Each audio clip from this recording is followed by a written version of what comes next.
Halo Cipers, selamat pagi buat kita semua. Cuplikan dua gambar tadi menunjukkan kepada kita bahwa ada dua perbandingan dan dua hal yang kontroversi antara penduduk yang miskin dengan penduduk yang kaya.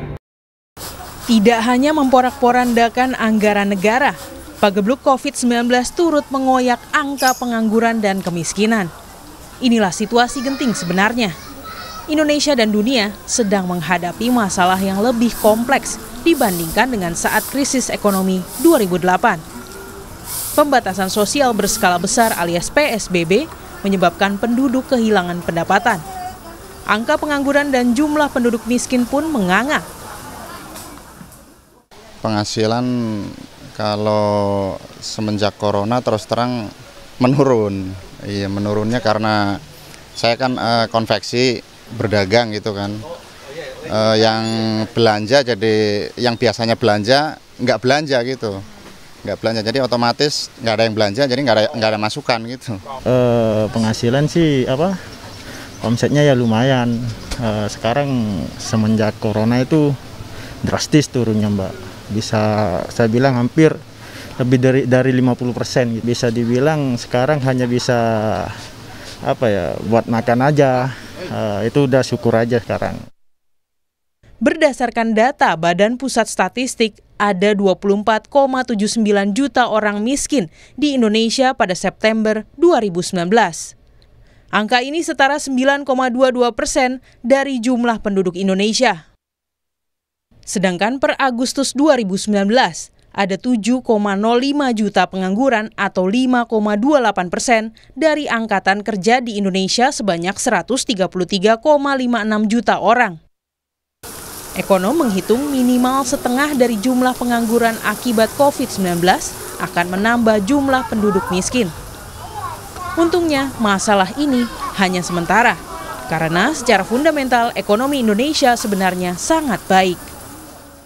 Nah, dengan adanya pengangguran ini atau tambahan PHK dan pengangguran ini ya akibat dari wabah COVID ini, maka yang tadinya itu ada di dalam kelompok hampir miskin atau mendekati miskin itu sekarang masuk ke dalam kelompok miskin. Ya, jadi tambahannya itu kalau kita melihat dari angka pengangguran aja ya kita perkirakan itu minimal separuh dari pengangguran itu akan menambah jumlah kemiskinan kita, menggeser dari mereka yang tadinya mendekati miskin atau hampir miskin menjadi benar-benar miskin, yang tadinya miskin bisa-bisa menjadi sangat miskin. Penyebabnya itu kan sebenarnya masalah wabah COVID, ya, mereka tidak bisa bekerja, tidak bisa membuka usahanya, atau mereka kehilangan pekerjaan dikarenakan wabah COVID. Nah, seperti saya sebutkan tadi di awal, ya, perekonomian kita sebenarnya masih baik-baik saja, ya, dunia usaha kita masih baik-baik saja, tapi mereka tidak bisa beroperasi. Kepala Ekonom Bank Permata, Joshua Pardede, memperkirakan tingkat kemiskinan di Indonesia berpotensi naik menjadi 11%. Namun demikian, jaring pengaman sosial ini belum memikirkan ataupun belum mempertimbangkan potensi dari masyarakat kelas menengah, masyarakat berpenghasilan menengah yang berpotensi turun kelas menjadi masyarakat rentan. Turun kelas menjadi masyarakat rentan apabila terjadi shock yang cukup signifikan pada perekonomian. Jika kita mengasumsikan pertumbuhan ekonomi Indonesia melambat menjadi kisaran 2%-an, tentu ini akan berdampak pada penurunan daya beli masyarakat. Pertanyaan selanjutnya adalah, seberapa kuat anggaran negara untuk menghadapi lonjakan pengangguran dan kemiskinan? Mengutip data dari Badan Pusat Statistik atau BPS, per September 2019 ada sekitar 24,79 juta jiwa warga miskin di Indonesia. Tapi serangan pandemi corona bisa semakin menambah jumlah ini secara signifikan. Stimulus 405 triliun rupiah dikeluarkan oleh pemerintah untuk meredam pandemi. Diharapkan tak semakin memperdalam jurang kemiskinan di Indonesia.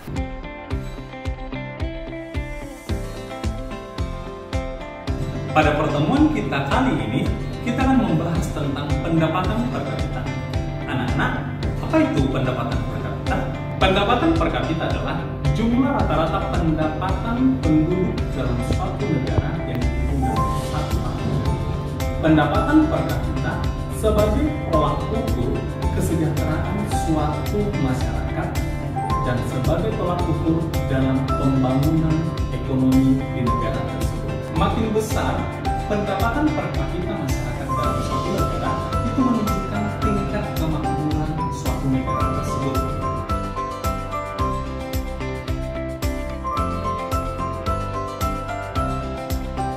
Pendapatan per kapita dijadikan sebagai indikator untuk membandingkan kesejahteraan masyarakat dari tahun ke tahun.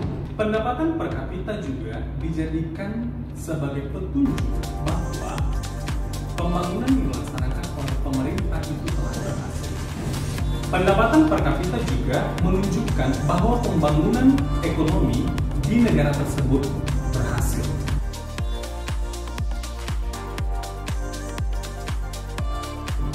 Nah, anak-anak sekalian, apakah hubungan antara pendapatan nasional dengan jumlah penduduk dan pendapatan per kapita? Baik, kita lihat slide berikut ini. Pendapatan per kapita diperoleh dari pendapatan nasional dibagi dengan jumlah penduduk dalam satu negara. Jadi, dirumuskan pendapatan per kapita sama dengan pendapatan nasional dibagi dengan jumlah penduduk tahun tertentu.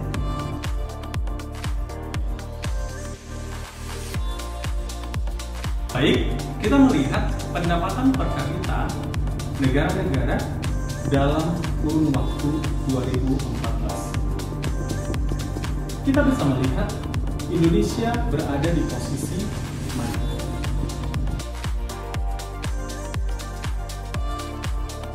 Apakah kalian bisa menganalisa tabel tersebut? Berdasarkan tabel yang telah ditampilkan, bahwa pendapatan nasional suatu negara tidak menjamin tingginya per kapita suatu negara tersebut.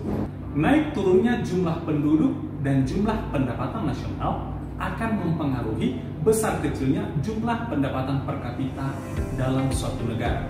Meskipun pendapatan nasional suatu negara itu besar, tetapi jika penduduknya juga tinggi dengan jumlah yang besar, maka bisa terjadi jumlah pendapatan per kapitanya sedikit.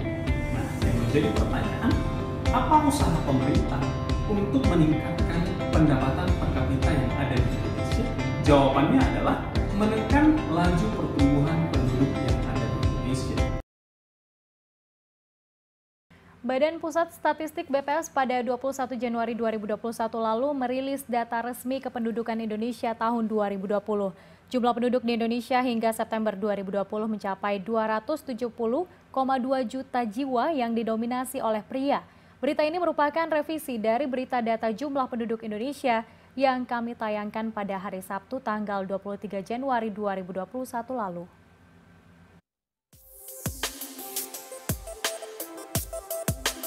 Hasil sensus penduduk 2020 yang dikeluarkan oleh Badan Pusat Statistik atau BPS menunjukkan laju pertumbuhan penduduk di Indonesia melambat.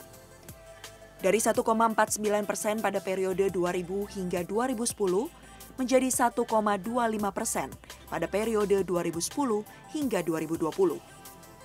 Walaupun melambat, jumlah penduduk Indonesia hingga September 2020 tercatat 270.203.917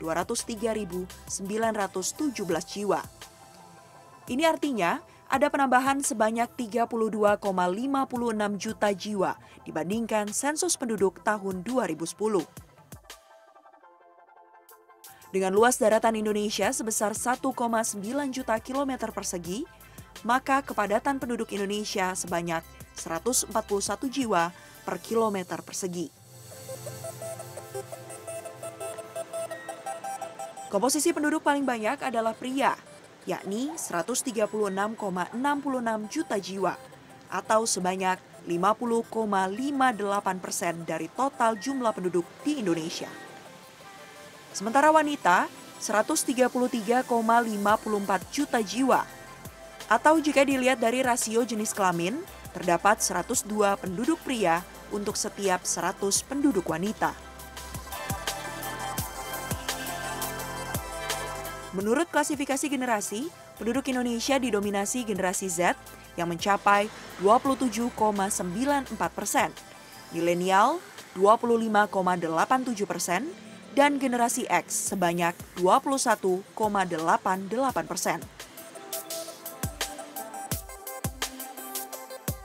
Sementara berdasarkan sebaran penduduk Indonesia menurut wilayah masih terkonsentrasi di Pulau Jawa yang dihuni 151,9 juta jiwa atau sebanyak 56,1%.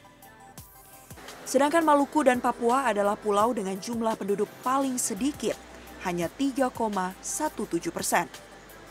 Sensus kependudukan ini menjadi penting untuk mendapatkan jumlah penduduk sesuai dengan domisili tempat tinggal. Hal ini akan membantu pemerintah pusat dan daerah dalam menyusun program-program kependudukan dan sosial.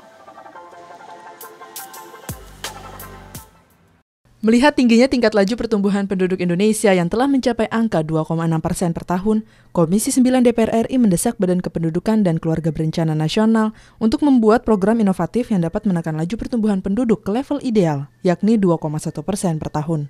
Ditemui di Gedung Nusantara 1 DPR RI baru-baru ini, anggota Komisi 9, Oki Asokawati mengatakan, semakin tingginya laju pertumbuhan penduduk yang tidak diimbangi dengan pertumbuhan ketersediaan lahan dan lapangan kerja, akan semakin menyulitkan Indonesia dalam menghadapi bonus demografi yang diprediksi akan mencapai puncaknya pada tahun 2025.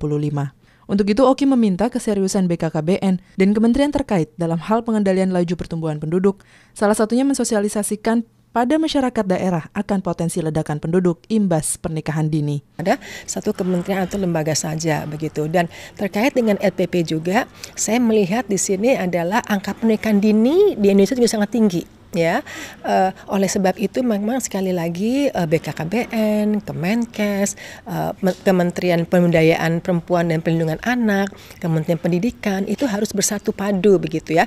Oki juga mengkritisi penyerapan anggaran BKKBN yang masih di bawah 50% dan program kerja BKKBN yang masih belum memberikan dampak signifikan kepada laju pertumbuhan penduduk.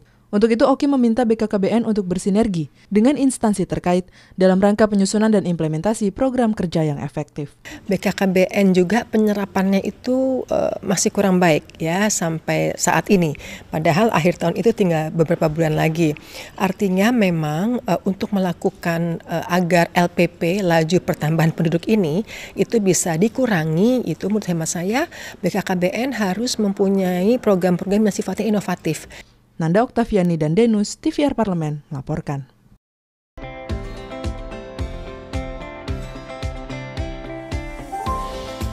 Ada 4 kelompok negara-negara menurut Bank Dunia. Yang pertama adalah berpendapatan rendah. Yang kedua, berpendapatan menengah ke bawah. Yang ketiga, berpendapatan menengah tinggi. Yang keempat adalah berpendapatan tinggi. Mari kita lihat tayangan berikut.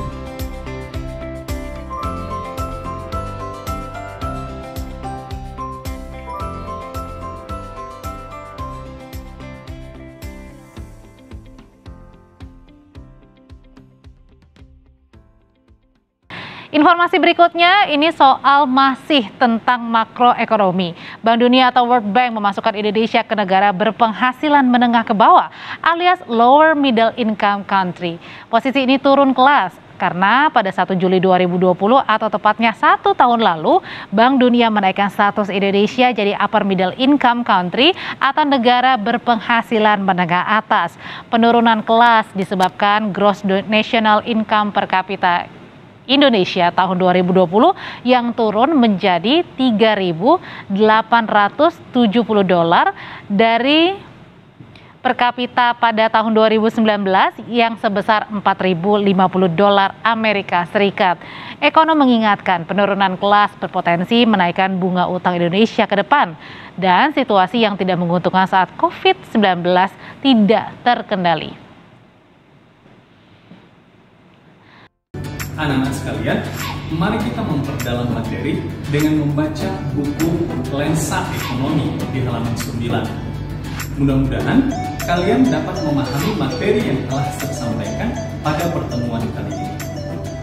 Dan sampai berjumpa minggu depan. Terima kasih.